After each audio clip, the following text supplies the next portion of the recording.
I just remember being at the airport. I think it was, when was it, 2001, 2002, and one of the Spanish coaches who I knew at the time, he's just like, hey, there's a young guy coming through named Javier Gómez Noya. Just watch him in this race because he's going to unleash.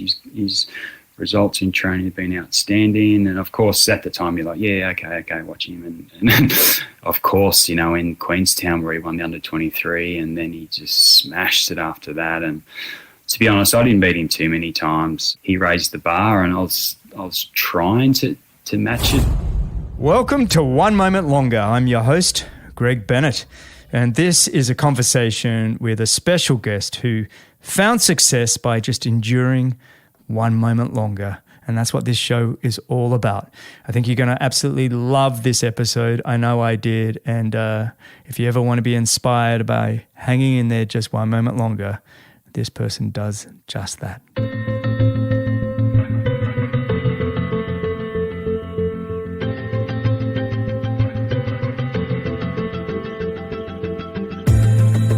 All right. Today I'm joined by an Australian Triathlon legend, Commonwealth Games Gold Medalist, 3-time ITU World Championship Medalist, multiple 70.3 winner, dual Olympian, and ITU Hall of Fame inductee. After an incredible professional career spanning almost 2 decades, he started his coaching business, BKR Coaching, and has helped professionals win major titles, young athletes onto the world stage, and amateurs smash their goals. He's married to Ironman 70.3 legend and Olympian herself, Radka Kahlefeldt, and together they own and operate their hometown swim school, Wagga Swim Hub. We've been mates for going on, I think, almost about 25 years, and we've trained together and we've raced against each other all over the world. It's an honour and privilege to have him join me today. So welcome, and thanks for joining me on the One Moment Longer podcast, Brad Kahlefeldt. How are you, mate? Yeah, very good, Greg. Thanks for having me on. Oh, mate, it's a privilege. I saw on Instagram the other day, you're still running marathons. It's been a while since we caught up, and I thought, how are you still running as well as you are? I can't believe you dropped a 2:19 in a marathon, I think, in Spain. Yeah, it was in Seville. I always try and do a couple of marathons a year. I retired, and I had that 6 months of not doing much. I just didn't like the way I felt without sport, without a goal other than business. And I'll try and pick at least one international marathon and one in Australia. So Tyler Butterfield's come for a couple of them. We did Lake Biwa together in 2019, and this one in Seville was a great trip. We had a really good time. Went over with some mates and caught up with another mate over in Europe as well, down in Seville. So I don't know. Like I just enjoyed. I felt as though I, as I said, just need that goal outside of business, and I just get really good clarity in the morning of thinking of what I need to do during the day and things like that. So I just absolutely love running. So yeah, it's crazy. I mean, I totally understand what you're coming from. I like the idea of going for a run and even going away and catching up with some mates. But I mean, you're still running. Do you know what I mean? It's not. I mean, the idea of really trying to push yourself and try and be better. You've still got that in your DNA. Yeah, I do. I'm a Neville nobody at these marathons, which I'm really I'm fine with, because I don't have to do anything. I just turn up and run, and then afterwards, we have a few beers and have a good time, and went had some pizza and did another little side trip down the south of Spain. So I'm just I'm a 2:19 runner, and sure, it seems quick, but once you're there, I was, in all honesty, I was 78th place. I was a long way back from the 2:04 win, and a long way back from the professional. So I'm not getting ahead of myself. I'm not a professional runner. I'm probably at the very best a sub-elite, but I just enjoy going away, and it's not about placing a high place in all these races. It's just going and trying to achieve a PB, and it just really motivates me as well, day in, day out when I'm training. You know, I'm quite time poor now with the business and things like that with the family. So you can get really fit on 1 hour a day, even, you know, 1.5 hours max. So, yeah, I love it, mate. That's awesome, buddy. And where are you calling from? Yeah, so I'm calling from Wagga. So it's halfway between Sydney and Melbourne, inland, population of about 65,000. I know lots of people think it's pretty small, like a small little country town, but yeah, population 65,000. Great spot, mate. I'm in the country. You grew up there though, right? Is that? Yeah, I was born in Temora, which is about 100k down the road from here, and grew up in Wagga. My parents are here, and I've got a brother here and a sister here, and the rest of the family sort of in Melbourne or New York at the moment, and Canberra. So kind of all over the place. But yeah, we bought a swim complex here, a 25-metre indoor pool, and started a business called Wagga Swim Hub Swim School, and sort of grown to be one of the biggest in the Riverina now, with over, 1,200 kids a week. So we're quite busy, but absolutely love it. Holy crap! That's quite the pivot, mate. To be a selfish triathlete and be all about you for almost 2 decades, to then have 2 kids of your own, and then look after 1,200 kids every week. Yeah, absolutely. It is a bit of a pivot. The main focus is on the family and the business, and obviously Radka's still racing. So I'm probably 4th in line with the marathons and things like that, and that's okay. I'm fine with that, because it was obviously, as you're a professional athlete, as you said, you get quite selfish in a way, like you just want everything 100% in order to achieve your goals you set out to achieve. So it's not all about me, and I've got a lot of support. We've got a really good team down there at the pool. We've got over 18 staff now, of mainly consists of swim instructors, and obviously have an admin team, and obviously Radka's down there a lot as well. And but just understanding everything to do with business, I've really enjoyed it. I've soaked it up, and I just think there's a lot of transferable, skills that athletes offer, and I think the CEOs know that, and the big bosses out there, that they really do know what these athletes, ex-professional athletes, can really bring to the table. And I think there's that, that work ethic, that drive, and being persistent, and overcoming adversity and things like that. And I think it's really important to understand that just because you finish your career, you haven't, obviously, you're not down and out. You just started the next chapter. I want to dive into that a little bit in the show. But what I'd like to do, just so we can all get to know who Brad Kahlefeldt is, I'm fascinated by your journey. I feel like I've known you for much of your journey. We kind of met in the mid to late 90s, and you were a young junior, up-and-coming duathlete, triathlete at the time. But let's do this. It's one of my favorite things to do in the whole show, is to just rewind the clock and just tell me about when you first sort of found your passion for sport, and then even more specifically, triathlon. How old were you, and what was that all like? Well, I started off, in Wagga, there's obviously, there's a lot of sports, and it's not too far from the Victorian border. So you got, the AFL side, Australian Football League, that, Aussies obviously know, but internationals probably don't know as much. So that's huge. The AFL, you've got rugby league, you've got rugby union, you've got all the other sports in which every kid in Wagga plays. And I was the same. I was no exception. I played a lot of sports. Loved running. I loved the cross country. Started off with 800, 1,500 metres of little athletics, and loved that. But just kept working my way up to the 5K, the 10K, and I just kept going. And I actually, I was in touch with a coach, which quite well, Rob Higley, is it? The guru, Rob Higley. Yeah, the guru, and he sort of helped me and guide me sort of on my way. And he sort of said to me one day, it's like, hey, Brad, stop heading towards the marathon. You're only sort of 15 or something, and focus on speed, focus on the 5,000 metres, and we can slowly work up to the 10,000. And I did that, and, love cross country. Was I Australia's best cross country runner? Absolutely not. I was still a long way from the best. Represented Australia at national championships over in Perth in 1993. Performed okay, but it wasn't outstanding. It was, I was probably placed 20-something in the field, which I thought at the time was pretty good. But, just worked my way up from there, and I started riding the bike with the bunches around Wagga and started racing the bike as well, and loved that. And I want to combine the two, obviously, and that was the sport of duathlon.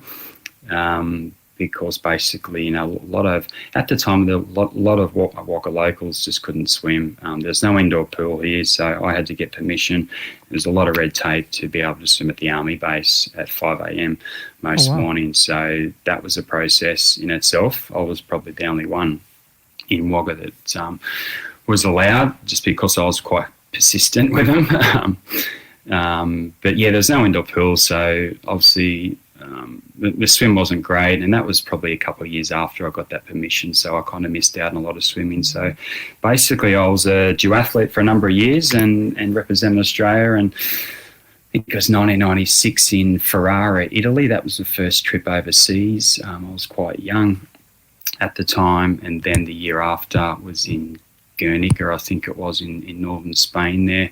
I think John O'Hall won that day, and I was inspired. But I kind of come back from that trip, and I sort of, like, I really wanted to go to the Olympic Games, and I really wanted to be part of the, I guess you could say, the biggest sport, and that was obviously triathlon. But I just couldn't swim. I was a terrible swimmer, and I basically dived in, and I just kind of just felt as though I sank. I swam like a runner. Swam like a crowbar. I just went in there and sank, and I was terrible. I had a terrible style, and like any swim coach who looked at me just shook their heads like, what's going on here, mate? Like, maybe you stick to duathlon, because I couldn't even do 100 meters on 2 minutes at the time. Like, it was complete. I felt as though it was a bit of a waste of time, but I thought, you know what? Like, I want to go to the Olympics, and I was pretty determined, and I had this fire in the belly early. It's just like, hey, let's get this a decent crack. And it wasn't until I think I contacted Brett Sutton when I was a junior, probably when I was around 17, and I was actually up in Thredbo. For those international listeners who don't know where Thredbo is, it's kind of up in the mountains at 1,400 metres, and there was a National Runners Week every year that the family used to go up. All my brothers and sisters, I'm one of six, so it was a big sort of family trip. We'd go up to Thredbo. I was in touch with Brett Sutton. I got his email from another New South Wales coach, and I remember going down to the Jindy pool actually, and I met Sutto, and all you guys were there, and I was quite nervous coming in, and we had a run session as well that day, which I think he was quite happy with how it went. But then he watched me swim, and he's like, Stixie, like, this is disgraceful. Like, this is so bad. like, you need to do some work, mate. And I said, perfect, give it to me. What do I need? He's like, you need a lot of work. So from that day on, I started swimming a lot. I knew where the level was at because I was training with you guys, and I knew the level you guys are at and on the world stage, and it was I was just like a sponge in those early days. So that's where it all started, triathlon, and then from there kind of snowballed, and I really got the swim going. It took a long time to get the swim going, as probably you can remember. The first time I was just swimming with the ladies. I remember swimming with Jackie Fairweather and Joe King, Loretta Harrop. I mean, they were all better swimmers than me at the time, and I was just determined. Like, Sutto would give me 100s, and sometimes I remember doing that set with running shoes on and running shorts, because he told me it's going to get me stronger. So I just did it, right? So I jumped in and did 100s.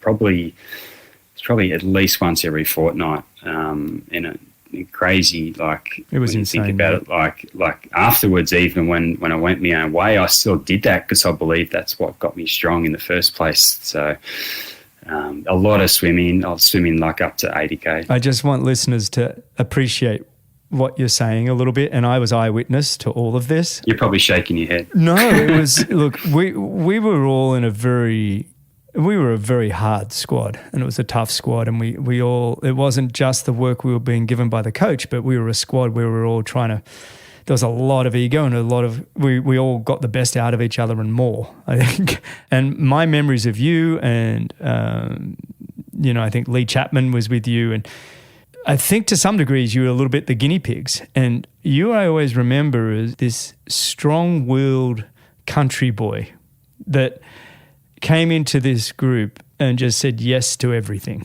and was like, and, even some of the camps we had in Switzerland and stuff, and the things that I remember you doing, it'd take you to breaking point, and I think sometimes you did break, but then you just kept coming back stronger and stronger. But keep going with your story. I just want everybody to understand that I believe I'm talking to one of the athletes with the most mongrel, the most grit that I've ever seen. It was a pleasure and it was agony to watch during that time. Yeah. Oh, look, it's like during those early days, like I often look back and without those early days, like there's no way I would have made it in the sport because you had to force it. It wasn't going to come naturally, the swim, and I knew I had to be out with these top guys out of the water. Otherwise, you're completely like you're dreaming.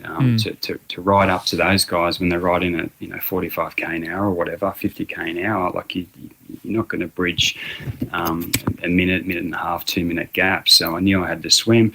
So they told me to do 80 kilometres a week, and I did it. Obviously that affected the run and the bike a little bit, but those early days, mate, I was just like, as I said, I was just like a sponge. I was loving the fact that I could train with some of the world's best like yourself, and Jan Rahula was there, the Chapo brothers, Andrew Johns, which I did a lot of training with as well, Marcus Keller. There's a lot of good quality athletes, and especially the females as well. It's probably the world's best females we had in the squad, and absolutely loved it. But some of the sessions, like I look back now and like I can remember, I don't know if you can remember, Greg, but we ran up to Jindy track, and it was probably 35 to 40 degrees. We weren't allowed to show our legs, so it was tracksuit pants only or tights the whole session. Weren't allowed water. We did 34s, 32s, 31s as hard as we possibly could until we blew, with no water, and Sutto's in the middle of the track pouring cold water over his head saying, "How good is this, guys? How good is it?" And I just remember looking in like, this guy's absolutely, like, he's crazy.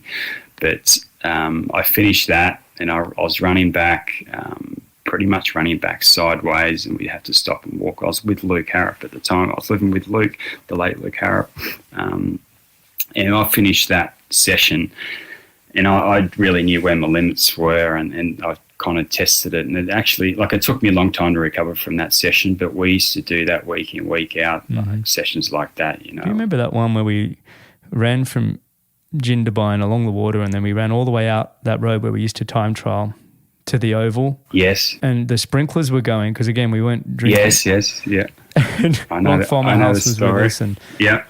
And it was like in one of those sort of 40 degree Celsius, so what is that, 95 whatever Fahrenheit, dry hot days in the mountains, and we all ran into the sprinkler. And did it collect your shin or your? No, he collect Chapo's face, right, as he went in for No, that was mine. So we didn't, again, we weren't allowed to drink, so Locke and I have kind of crawled over to this sprinkler that was going. I was just like, I need water.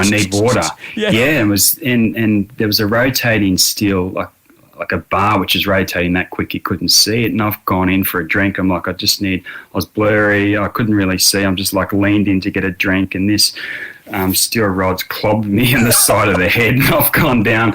It drew blood. Locke Farmerhouse has gone in. His kneecaps were gone. There was blood coming from his legs, and we're all lying on the ground. It's just like a war zone. But I think the best one was when we were up in Thredbo and we had to swim 8K, and there was other coaches that come along, because I think at the time Brett was working for Triathlon Australia, so there was kind of coaches on a course that come up, and as soon as we saw that, we're like, oh my god, this session's going to be extra hard here. So, and it was 8K, and I just remember Sutto saying, look boys, bring some shoes. We're just going to run around the village square along the flat as a recovery run afterwards. So we went outside, put our run gear on after swimming a very hard 8K, and we're completely buggered. put our shoes on, and we had to throw our bags in his ute, and he just drove off. He said, "Good luck, fellas, you're running back to Jindabyne."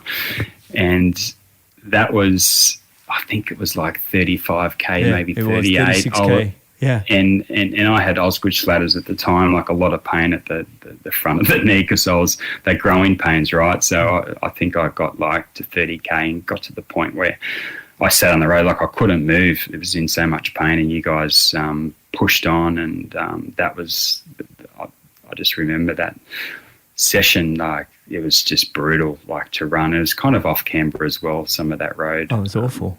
But, you know, it was just stories like that. It's like I'll never forget it, but I really tested my limits. And, you know, like if you told me to do that now, like do a hard 8K swim, I'd laugh at you. And I don't know, maybe there's athletes out there that are doing it, but we certainly tested the limits. I don't regret it a thing, because without that and without training with you guys, there's no way I would have made it in the sport. I would have probably pursued the duathlon career and never went to Olympics or, you know, some of these really big world championships, Com Games, stuff like that. So, yeah, that's where I found the love for the sport. Do you remember, I was sponsored by Rebel Sport, and our coach, Brett Sutton, had been an ex-boxer and boxing coach, and he said one day, "Greg, you know, get some gear from Rebel and we'll do some boxing training." I was like, all right. And so Brett he was, you know, had been a professional boxer. And so I went into the ring and we had the headgear on and everything. And, you know, I was kind of pussyfooting around. I didn't want to get my head smashed in. And so, you know, he's like, left jab coming or whatever. And I'd be like, boom, hit me in the face. Like, damn it, right hook coming. And he just basically clobbered me a few times. And then I, you know, after 2 minutes, I hopped out of the ring. And then I think Locke Vollmerhouse hopped in and he did the same kind of thing as I, kind of pussyfooted around. I think Jan did it, AJ. We all had our turn. And then I'll never forget when you turned up. And I think you were probably 17 at the time, 18. You were young. And you just come out swinging. I think even it took Sato by surprise that you had no idea what you were doing. Your arms were all over everywhere. No, I had no idea. But you were committed to the fight, and it was like that was one moment where I was like, "There's no fear in this kid." Like, here am I, kind of, you know, got my arms protected and up, and here are you just and you got whaled. He went at you. Yeah, but it was, I was frustrated, and there's probably like this anger that was built up over time from Sato, you know, obviously treating us, you know, what we were as a junior. And I was angry. I'm like, right, this is my chance to get back at him. So I got a punch in, which was good. He was just playing with me, of course, but I got a punch in. I think I'm not sure if I gave him a black eye or not, but I was happy with it. I sort of left like, yes, I got the coach back finally. And then I think the following day he got me back in the water. I had to do another hundreds or something. Or I think in the end we had to shave our heads. All the juniors were in Sato's army, and I think he gave us 24 hours to shave our head. And Lee Chapman gave up straight away. He went down to the barber and got his head shaved. And I'm like, no, I'm not doing this. There's no way. And I turned up to that afternoon session. He's like, mate, you have 12 hours to shave your head, otherwise you're gone. And of course you had to go to the barber and get my head shaved. I also remember when we were in Switzerland in a town called Leysin, and we were doing a training camp there in the European summer of 97, I think it was. And we were all training incredibly hard. And I remember sitting at a coffee shop with Andrew Johns, and Sato used to experiment on you and Lee Chapman a lot. And I'll never forget you guys having these funny looking boot things and bounding up the hill in these. Oh, yes. In these, what are those boots called? Kangoo boots, I think. Yeah. I swear to this day it was one of the hardest times I've ever laughed when I saw you guys. But it was like you were the guinea pigs to some degree, and Sato wanted to know if this would be a good training tool. Absolutely. I think the first guinea pig was Ben Bright for Sato, and then Locke Vollmerhouse, and Ben Bright trained that hard. Like, these stories that I heard of Ben Bright made my training look pretty easy, to be honest. And he was an exceptional athlete. I think he was a top 5 at World Championships, you know, in the elite as a junior. Like, he was like 18 or 19, you know, he's top 5, which is outstanding. But, yeah, we're certainly guinea pigs. for the rest of the squad and his, I guess, coaching career. But yeah, mate, it wasn't an easy time, but I thrived on it. Like anyone would. Like I was just coming from Wagga, and I knew that if I didn't do the work, I wasn't going to make it. And yeah, I used to remember watching you guys train, and I used to try and keep up for as long as I could. And you guys would go away to like a Sydney World Cup, and I used to watch it online on the ITU or even on TV back then. And I could see, like, you won it, I think. Jan Rahula was up there, top 3. Andrew Johns was up there, top 3. And I'm like, I'm training with the best guys in the world. What an opportunity this is. And I think that every junior coming through now needs to be inspired. They need a mentor that they can train with on a daily basis. I think it's so important. I think I had that growing up. I probably needed that a little bit later on in my career, like train with the really best guys, like even the best runners and some good cyclists and things. So I just think there's so much benefit in that, training with the best guys and just watching them go away and race the best in the world and be dominant. I think you just gain a lot of confidence from that. So yeah, that was a special squad there for quite a while. 99 Sydney World Cup where we went 1, 2, 3 in the men. I think Loretta won the women. It was a good squad there for quite a period of time. But with your career, you found your passion. You're crushing it. The work as a junior. When was it that you kind of went, okay, I got some ability here? Like you started to recognize your talents. When was it that you realized, okay, I can actually have it? There was some positive feedback in the sense of I've done the work and I can actually have a career here. And the Olympics is actually somewhat of a reality. I would say when I started consistently swimming better, and better for me was like just hanging on to that front group. Like I used to just jump in the water and just fight my way through like most of the swims are. But I think as a junior or under 23 athlete, I think that the biggest race win or when I sort of thought, okay, I'm most likely going to make it now, was probably in Cancun 2002. I had a pretty good season. I think I was top 5 in St. Anthony's and went away and did a training camp. And I just knew like the numbers were all good. And then I went to that World Championships in Cancun. I think you're at that as well. It was a really hot day. The under 23 race was like 40 plus and athletes were dropping all over the course. And like I won that race, I think about a minute and a half from Sven Riederer and some of the the best sort of up and coming juniors obviously in the world, and some guys who actually performed well at the Olympics. I think Sven in Athens 2 years later was on the podium. So I knew I was racing the best guys, but I swam towards the front in that race and rode well and just ran well, and I always loved racing the heat as well. So I knew at that point in time, it's like, hey, like there's an opportunity here. And then it kind of snowballed after that. I think I had the sprint finish with Dimitri Gag in Tishivaras in Hungary in 2005, which obviously we both kind of collapsed going up the steep ramp. I think the ITU changed their finishing chutes from then on because it was just too steep, and I knew that, hey, like it's an opportunity to win a World Cup this year, and I thought I would do it in 2005, but it was very, very close as millimetres in with Dimitri. And then the following year after that, I won my first World Cup in Doha 2006, a couple of weeks before the Commonwealth Games, and then it kind of took off after that. So it took a while, but it's sort of once you're up and running and build that confidence of racing the best guys in the world week in, week out, especially in Europe as well. Like the competition was crazy, and to be part of a French Grand Prix team, German Bundesliga, racing 5-6 races from the French club. I was racing some of the best guys in the world as well. So I just knew after a while, like Cancun really kick-started things, and sort of kept it going for as long as I could after that.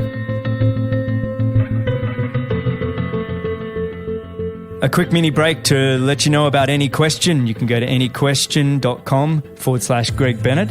When you get on there, it's all free. You can ask question to over 1,000 world-leading experts across 30 different channels. There's already about 70,000 answers already on the platform where you can go listen to what world-leading experts are talking about. So go to anyquestion.com/Greg Bennett, sign up. It's completely free. Go check it out. I think I'm just thinking of your resume. You really, I love that kind of, you hung in there one moment longer. You had tremendous grit for probably, that 5 to 10 years of just constant hard work. Like, people often would look at your resume and they forget that a huge amount of volume and work and the suffering that went into before you even made it onto the world stage.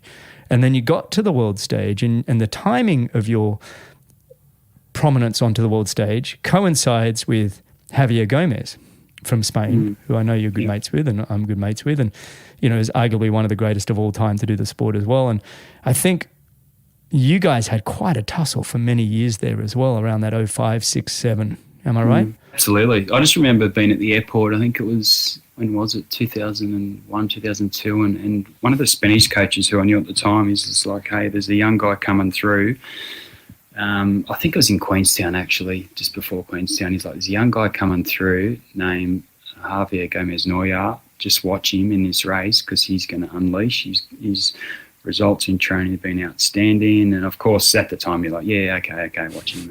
And of course, in Queenstown where he won the under-23, and then he just smashed it after that. And to be honest, I didn't beat him too many times. He was a class above me, but he sort of he raised the bar, and I was trying to match it, but like he was next level. He could swim.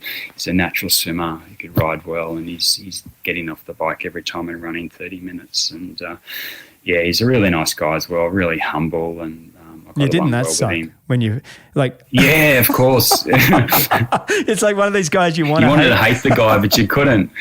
Yeah, you want to hate the guy, but he was really nice, and I really enjoyed racing him. I just remember lining up with him on the, where they do the call, the top 10, and then everyone goes out. But I just always used to look at his toes, because if his toes were sort of beat up, and the toes you get when you're training hard, they're all toenails are dead, and when they were kind of black and half dead, it's just like, oh my God, he's been training hard. This guy, he's going to absolutely annihilate us. And most of the time I'd look down at the start before going out in the pontoon, and Javier's toenails are all black. I'm like, oh my God, like he's going to unleash a sub 30 here.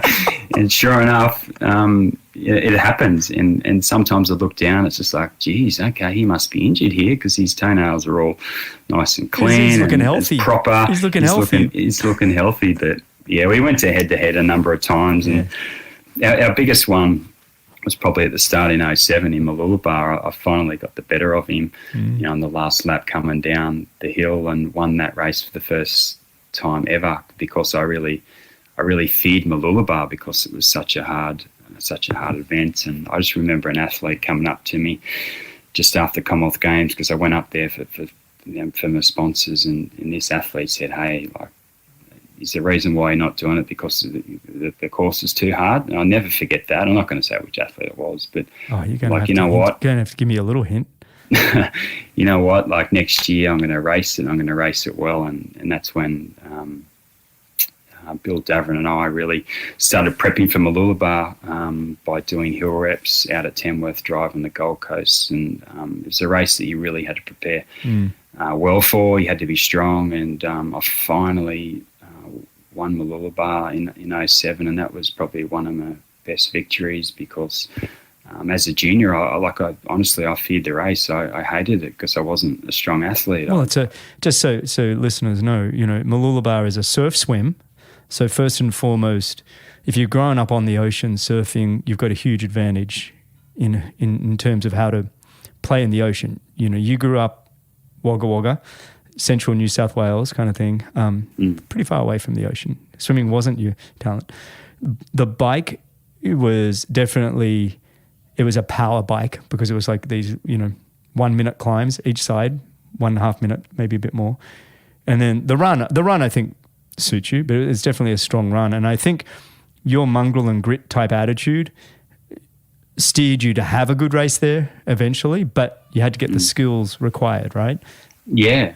And that was many months of work, many months of hills. But to be honest, the ocean swims I didn't mind because my swim technique was terrible. So I just used to throw the arms over as fast as I could, and the salt water adds a bit of buoyancy. So I didn't mind the ocean swims because my style was terrible, and I used to just fight. So I used to actually swim better in the ocean than what I would for in a lake flat water, you and me both. Lake or something. I really enjoyed it.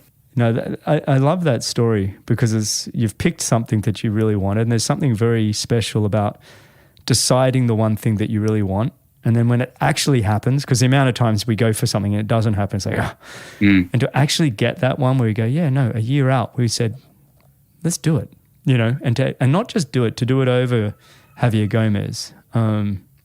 Like I said, one of the greatest races of all time. I think Mooloolaba and up against one of the greatest athletes of all time. So it would have been a special one. And back in the day, Mooloolaba had big crowds, amazing coverage. It was one of the world's biggest races, and it was probably one of the first World Cups. I think it was in March, and all the internationals would come down and do training camps in Australia before Mooloolaba, and some would fly over last minute, so potentially some of them weren't even ready for it, but we always made sure we're ready for it. I love the race. I raced many times. And I remember watching yourself there, Greg, and Macca and all the Australia's best athletes compete there. And it was on TV, and I just wanted to win that race one day. And it finally happened in 2007, and I've got the opportunity to win it a few more times. Yeah, how many times did you win it? I was going to ask that. I think I won it all up 3 times, and probably on the podium, or maybe 3 or 4 podiums there.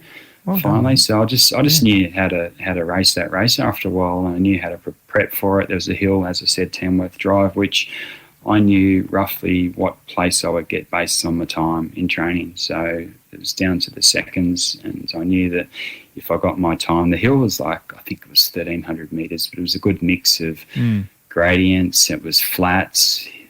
It'd start off, 6%, then it would go to completely flat, so you can build your leg speed up, then a kick again up to 10% flat, then the last bit was like a 12%. And I got a lot out of that, more bang for your buck. It wasn't just a strength set, it was speed as well, because, halfway through those hill efforts, I'd be sitting on 3-minute K pace, which you're going up at probably 4-minute K pace and 3-minute K pace. So that change of pace certainly helped a lot. And I stuck at it. If it works, then stick at it. So. I love that. I remember having this conversation with Jan Frodeno. I think we were talking. It was right around after he just won the 2008 Olympic Games, and I was saying to him, if you want to get fit quick, well, he might have said it to me, but I think we both mutually agree. If you want to get fit quick, doing 2K hill repeats, running straight up a hill as hard as you can. We used to do it at Noosa from, the surf club up to the lookout. It was almost an exact 2K. I don't know if you ever did that one. And you do that 5 or 6 times plus the jog down. You're getting a distance run in, but you're also sprinting up this hill, which, to what you're saying, had those flatter moments where you're trying to get back up to speed as quick as you can. But if you want to get fit really fast, run hills like that. Yeah. Even for marathon running, I try and do some hill efforts once a week around Wagga, and I find even that most of the marathons I do are quite flat and fast. You gain a lot from it, just that strength with the core work on top of it. I think you gain a lot from it, especially the back end of the run, like after 30K when things get tough. I just feel as though I gain a lot from it. Just so much stronger than running flat all the time. So for sure. Now you mentioned Mooloolaba has been one of your big highs of your career. When you look back at the career, what are some of the biggest highs, and what are some of the lessons you learned? A bit like the lessons you learned preparing for Mooloolaba. Preparation is king. But what were some of the really great highs of your career that stand out to you? Well, we've already talked about Cancun. That was sort of a stepping stone. That sort of wrapped up my junior career, and like in the best way possible of winning that. And then Commonwealth Games was obviously, you'd have to say career highlight, to do it in Melbourne.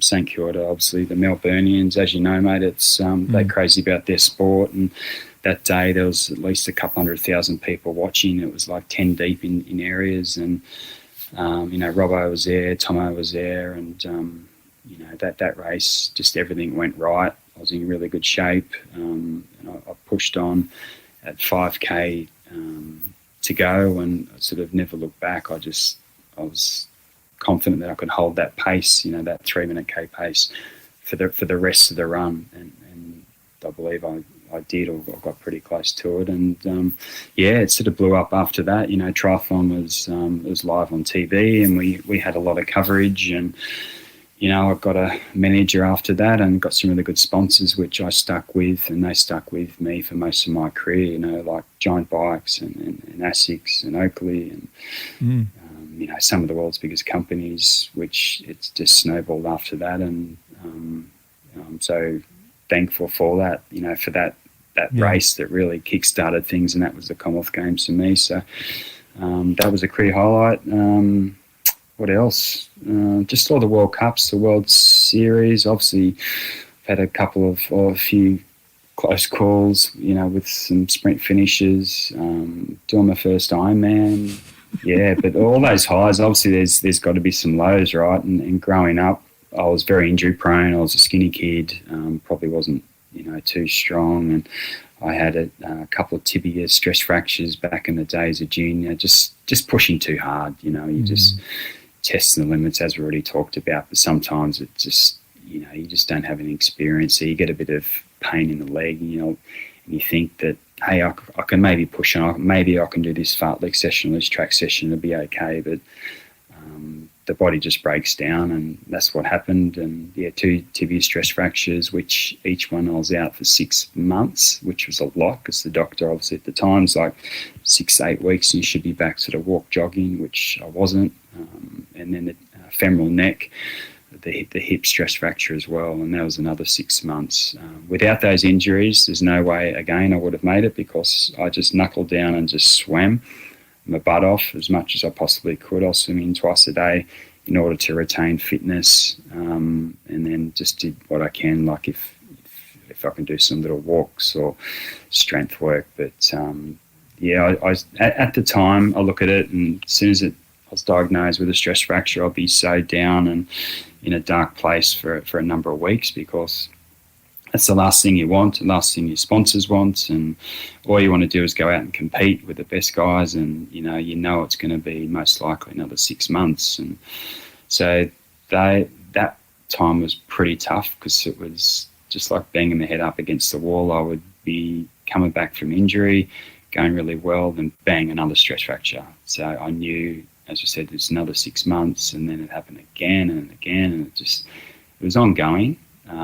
And then I sort of learned to really listen to my body, and then back off when I needed to back off. And it was okay to miss a session, because when I was really young, I'm like, I can't miss this track session. It's on the program. I have to do 15 400s in 66 or 65 or whatever. I need to nail it. That's what I need to do in order to go to this next World Cup and get the best possible result. And if I missed it, I'd be like, okay, I'm not ready, So I'll just push on and do it, which in the end was a stupid move, because I should have just sat out for a couple of days and just jumped on the bike instead. But pushed on, got injured quite a lot. I had pneumonia 3 times, which first time I think I almost died. The doctor said, just as well you come to the hospital now, because your left lung was completely shut off. It was infected that bad that it wasn't working.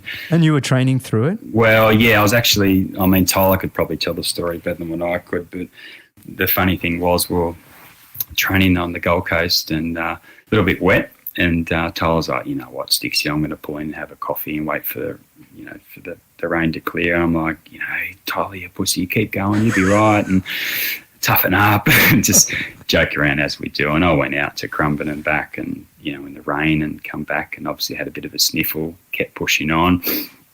And a few days later, I'm like, shit, I don't know if I can train. And I was in bed and I couldn't get out. And 5 days later, I refused to go to the hospital as well. It's just like, it's a cold, it'll clear. And then it got worse and worse, to the point where I couldn't really move off the bed. I couldn't really breathe that well. I knew something was up. So eventually I went into hospital. Someone took me to hospital. I'm lying in the back seat, half dead, and the doctor's like, oh my God, like, what have you been doing? I explained to him that I went riding. He's like, you should have come into hospital 3 days ago, just as well you did, because you didn't have long to go because your whole lungs were infected, and that's the reason why I couldn't breathe that well. But I had that 3 times actually, so not great. You've had it 3 times, that bad? Did you get better at getting to the hospital faster and faster? Yeah. The first time was the worst. The second time, I kind of was diagnosed pretty early. I sort of learned from that, but at the same time, you're out for quite a while because it really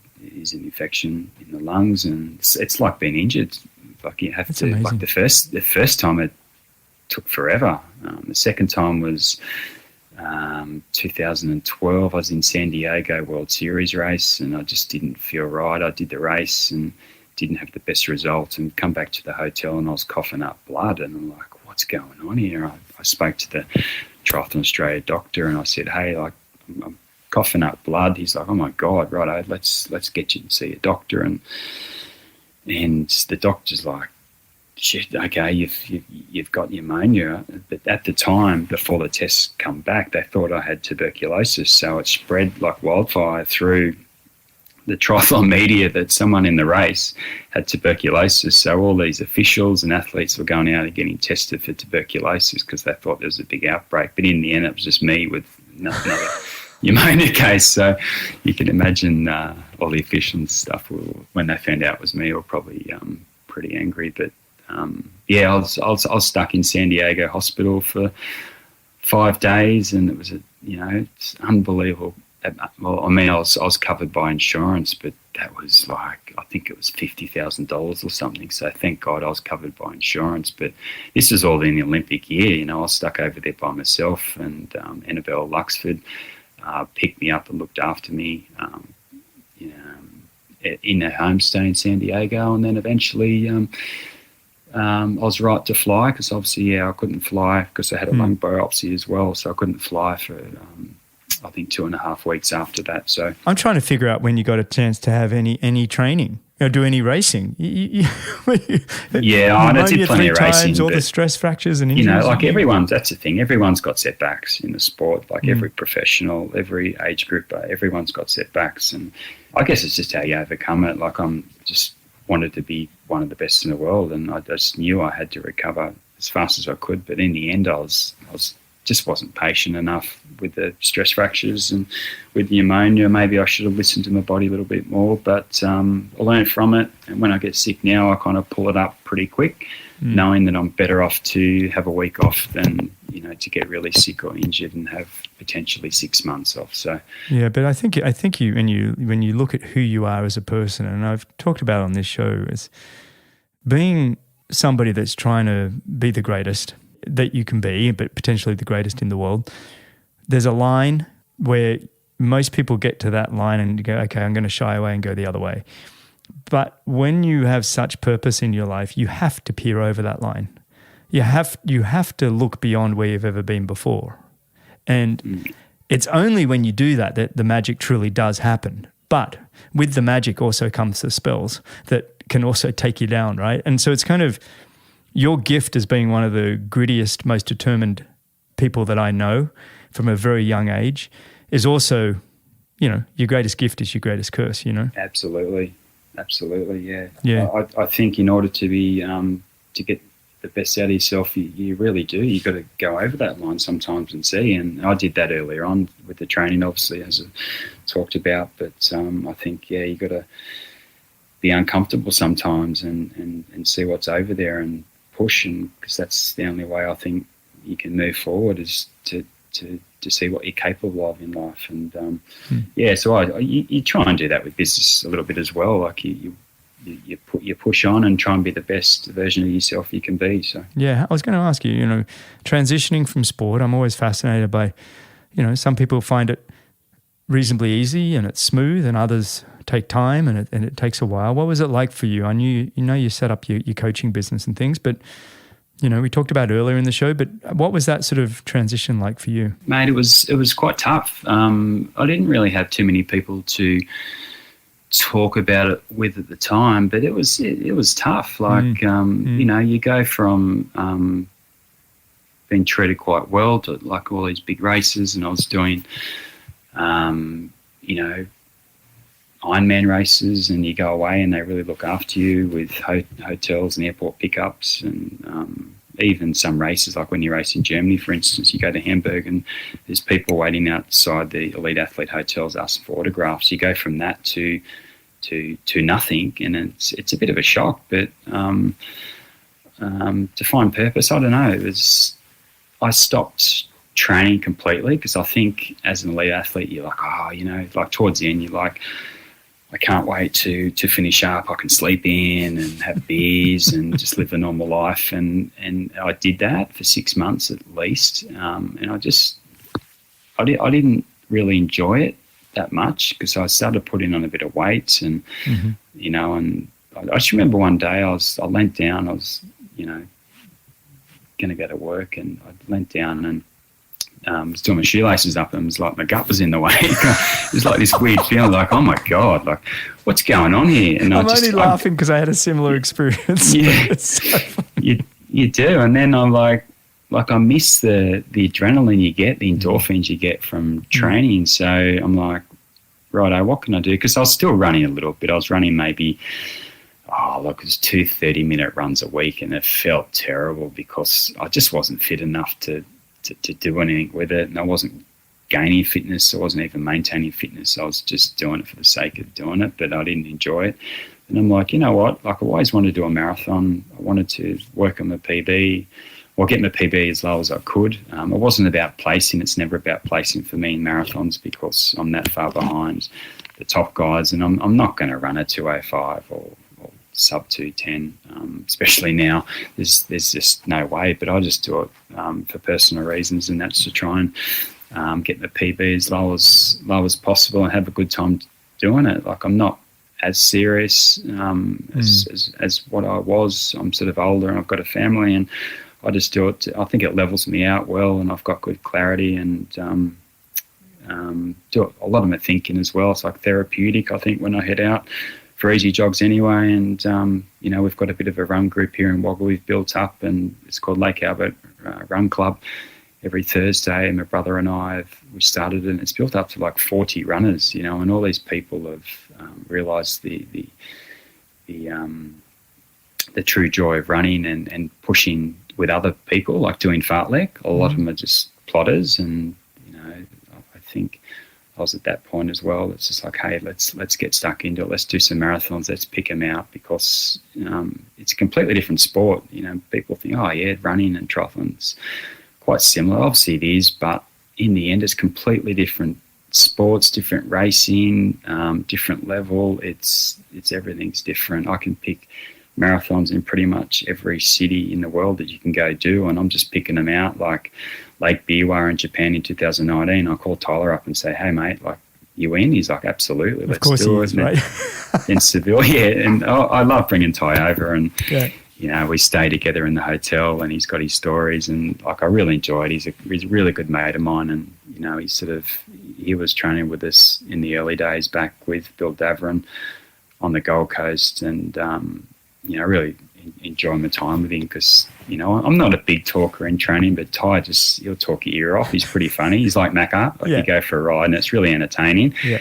So I bring him along for these trips and get on the beers afterwards and just make the most of it. And the last trip last month was really enjoyable. Like, he ran 2:24, and I reckon he was only training for 8 weeks. He's got talent. He's only ever trained for 8 weeks. He always does these like little 8-week blocks, then nothing, then 8 weeks. That's it. He's all in or he's nothing. Exactly. He's got a big family now with Nikki and the kids, and he's got a bit of a zoo going on back there as well in Boulder with all those animals he's got, and so he's a busy man. But we'll just pick a marathon or two out a year. The next one's going to be Gold Coast Marathon, which is a little bit easy to travel with, and go from there. So yeah. Well, mate, you've got a lot on.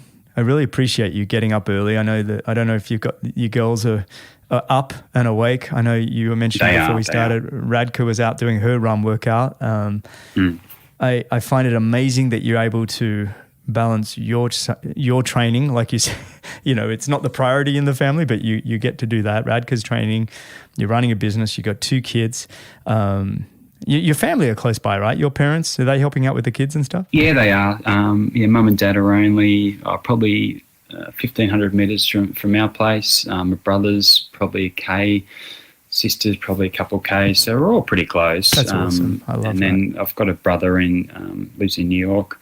And then, as I said, a couple of sisters in Canberra, so we're all pretty close. I didn't realise you were one of six, mate. One of six, yeah. In my homework, big I was family. like, what?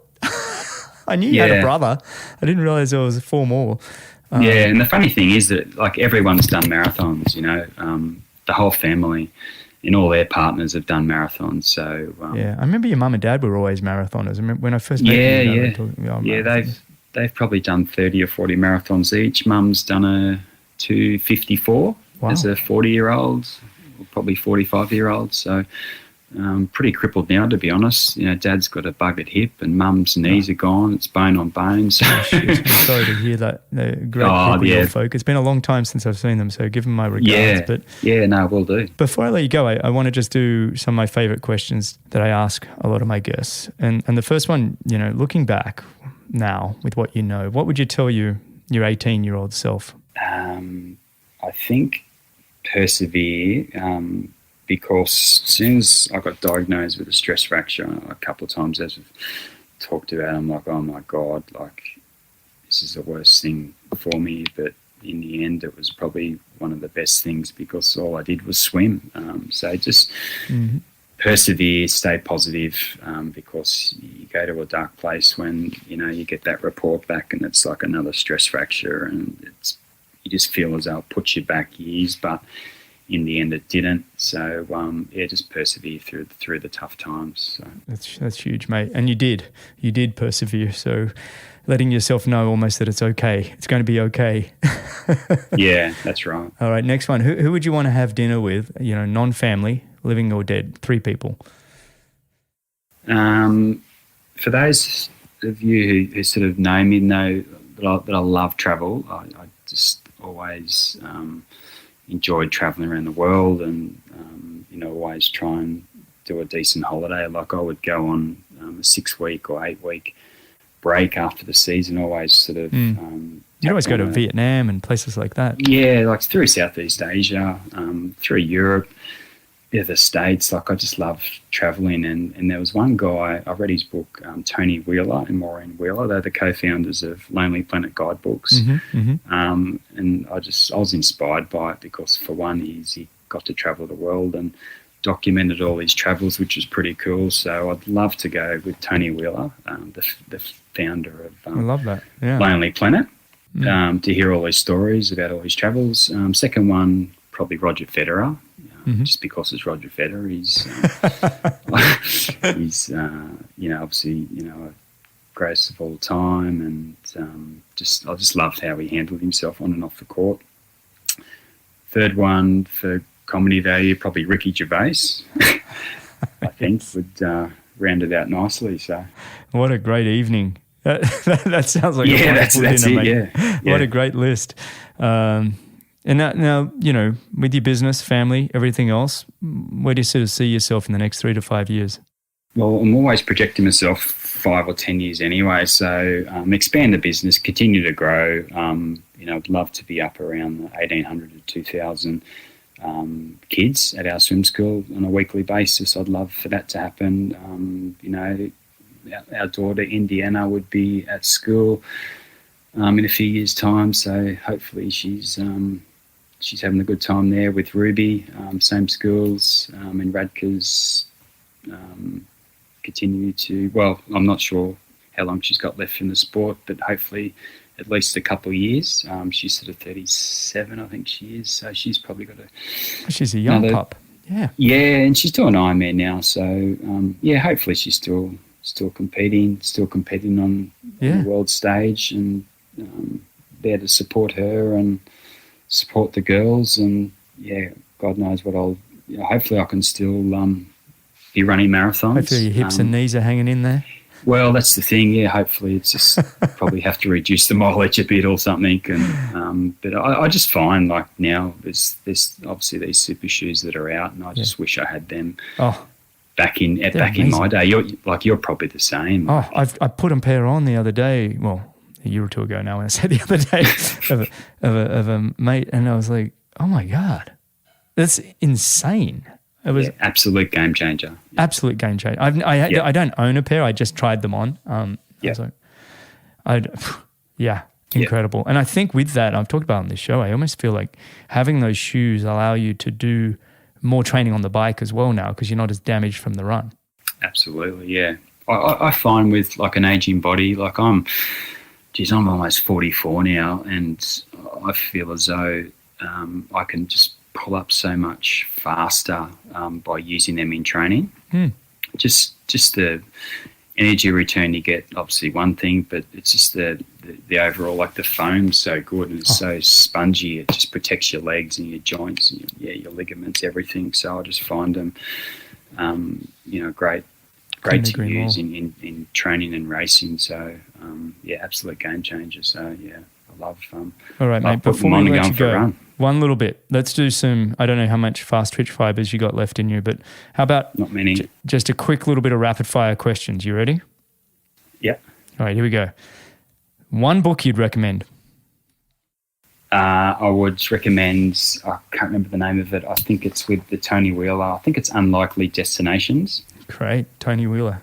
Check it out, everyone. Unlikely Destinations. Yeah. 2 most used apps on your phone? It's probably pretty boring. CCTV for work, and probably remote monitoring. So I monitor the chlorine on a daily basis. That's the first time I haven't had somebody say Instagram and one of the other. Well, I use that a little bit, but yeah, it's the cameras and the chlorine. I love it. All right, the toughest race you've ever completed. Toughest? Oh my God. I would say that the toughest week, and you can remember this, Greg, is the Iron Tour, like back-to-back racing, the best guys in the world. You were on my team the very first time, remember? Yeah, Team Bennett, was it? The bakery we used team. To be sponsored. I crashed. We all went rubbish. You went good, but the rest of us went rubbish. I was 20-something, but like at the time I was racing the best guys in the world. This was just after 98. Lausanne World Championships, and you're in the team, Chapo's in the team. We had a really good team. Simon Lessing was there, Paul Amy, I think 12 of the top 20 at the World Championships of racing. And it was, I was a junior, and I'm just like, my eyes are wide open, like, oh my God, I'm racing some of the best. But you back up day in, day out, and it was really tough racing and some really tough courses. But I'd say, fond memory. That's a fond memory. I totally forgot about that. But yeah. Mate, we could sit and chat for hours and hours. I'm sorry if all the listeners get bored, but I could. Yeah, sort of procrastinating on the old times. Sorry about that. But no, it's been absolutely just fantastic. Talk about the good times, I guess. But we've had a lot of good times and a lot of good memories from the sports. And like I'm still going to races now. Like I was down at Geelong on the weekend watching Radka competing the 70.3. And congrats to her, by the way. She got second or third. Yeah, she was second. And she'll do Port Macquarie Ironman coming up. Awesome. Hang on, we're still on rapid fire. You've digressed. Oh, sorry. I'm really slow. It's probably slow as Tyler, was he, for the rapid fire? Too much talking. First job? Working at the gym, Workout Wagga. I was on $5 an hour too. Oh, gee. Yeah. I'm sort of friends with the boss, and he's like, $5 or I think that's enough for you, mate. And I'm like, oh, really? $5? And I did everything, I was chopping wood for the sauna because they had, a proper fire back then, and taking people on, their PT sessions. I was setting up aerobics, running kind of a circuit class. I was a jack of all trades, mate, doing everything for $5 an hour. Yeah. Oh, my God. Out of 10, how cool are you? How cool? Oh, before kids, I was probably like a 9. Now, as a dad, probably a bit of a dad bod. Like I don't probably have time to really sort of get the hair going. I don't know, mate. Like I'm probably 6.5, 7 now on a good day. But as a dad, I've unfortunately scaled it back a bit. Yeah. All right, a couple more and then we'll be done. Which decade of music is best? 2000, I think. Interesting. Yeah, around then. All right, last one. Where is somewhere you haven't been you'd like to go?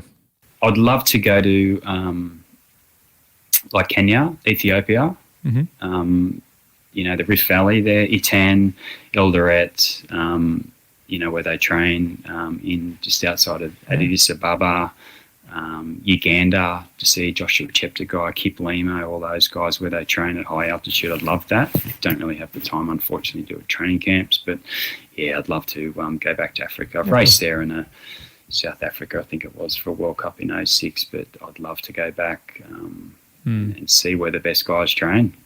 You should tee up with Rob Higley.